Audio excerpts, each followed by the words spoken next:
wabah ini.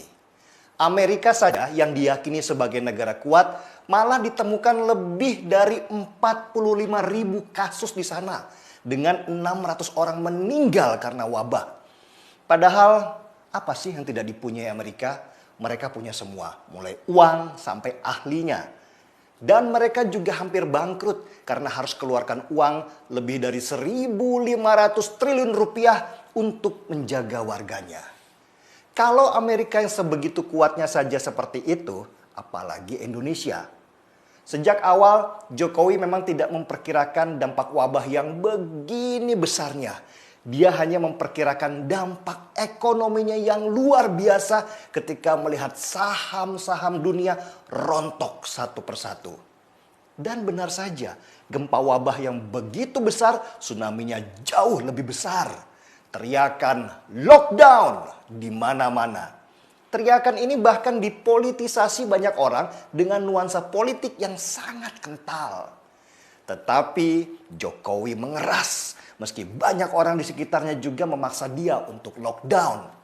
Jokowi berpikir kalau lockdown yang kena hantaman keras adalah masyarakat kecil, para pekerja harian yang hari ini makan, besok terserah Tuhan. Orang-orang yang menyerukan lockdown itu adalah para kelas menengah yang mungkin masa kecilnya tidak pernah lapar sehingga tidak punya empati bagaimana kaki menjadi kepala dan kepala menjadi kaki. Kita tidak punya uang sebesar Amerika kalau ingin melockdown negara. Maka Jokowi lebih fokus membangun jaring-jaring pengaman ekonomi supaya dampak wabah tidak meluas. Ekonomi ini bahaya memang. Kalau virus bisa membuat beberapa orang meninggal, ekonomi bisa menghancurkan satu negara. Orang lapar bisa gelap mata. Dan jutaan orang lapar, mereka bisa saling memakan sesama. Kebijakan Jokowi sudah tepat. Ia fokus membangun rancangan ekonomi dengan menunda cicilan kredit untuk para pengusaha kecil dan pengemudi online. Juga memberikan stimulus ekonomi pada bank-bank dan mengeluarkan kredit baru kepada pengusaha kecil sejumlah triliunan rupiah sampai harus mengeluarkan cadangan kas untuk menahan rupiah supaya tidak makin amblas. Jokowi dan jajarannya bisa dibilang bertarung habis-habisan di sini. Ini tahun yang lebih banyak pengeluaran daripada pendapatan. Lagi mana? Ekonomi dunianya berhenti. Bagaimana kita bisa ekspor kalau tidak ada yang beli? Meski pemerintah pusat sedang sibuk bekerja, ada saja orang-orang yang bukannya mensupport mereka, tapi terus menyerang Jokowi. Seperti Rizal Ramli yang terus-menerus meributkan apa yang dilakukan Menteri Keuangan Sri Mulyani.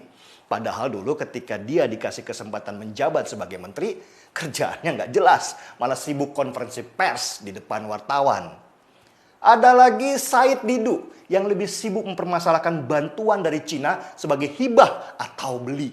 Padahal sudah disentil rekan sejawatnya Dhanil Simanjuntak yang sekarang jadi jubir Menteri Pertahanan bahwa Prabowo sudah negosiasi dengan Cina dan akhirnya Cina menghibahkan bantuannya ke Indonesia. Si Didu malah sibuk bikin tagar anjing packing seolah-olah menghina penerima bantuan sebagai pengkhianat negara. Belum lagi dari mantan Presiden SBY yang masih baperan merasa masih ada di kursi. Memaksa terus supaya Indonesia lockdown. Dia sendiri malah tidak melockdownkan dirinya. Malah bikin kongres partai. Dan akhirnya Bupati Karawang dari Partai Demokrat positif kena wabah dan semua kader harus diperiksa. Lucu kan? Begitulah situasi di plus 62. Bahkan mungkin kalau Duterte atau Putin atau bahkan Kim Jong-un harus tukeran kursi dengan Jokowi untuk memimpin negeri ini, mereka bisa nangis sesenggukan. Warga plus 62 memang nggak bisa dilawan karena cocotnya sungguh maha benar.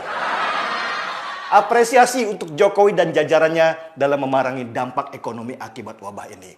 Paket ekonomi mereka sungguh berpihak pada rakyat kecil, bukan pada pengusaha besar. Dari semua komentar yang menyerang pemerintah, ada satu komentar yang saya rasa bisa dijadikan patokan oleh Jokowi bagaimana memerangi wabah ini. Komentar ini datang dari Mulan Jamila yang duduk di kursi sebagai anggota Dewan yang terhormat. Kata Mulan, Salah satu cara untuk mencegah wabah menyebar adalah dengan mandi setiap hari. Gila, jenius sekali. Sama sekali tidak terpikirkan bahwa kenapa wabah menyerang Indonesia adalah karena warganya kalau mandi bisa 2 hari sekali. Bahkan mungkin ada yang seminggu sekali. Salut buat ide brilian Mulan. Saya seruput secangkir kopi. Marki Bong, mari kita bongkar semua. Saya Denny Siregar, kita di acara Timeline.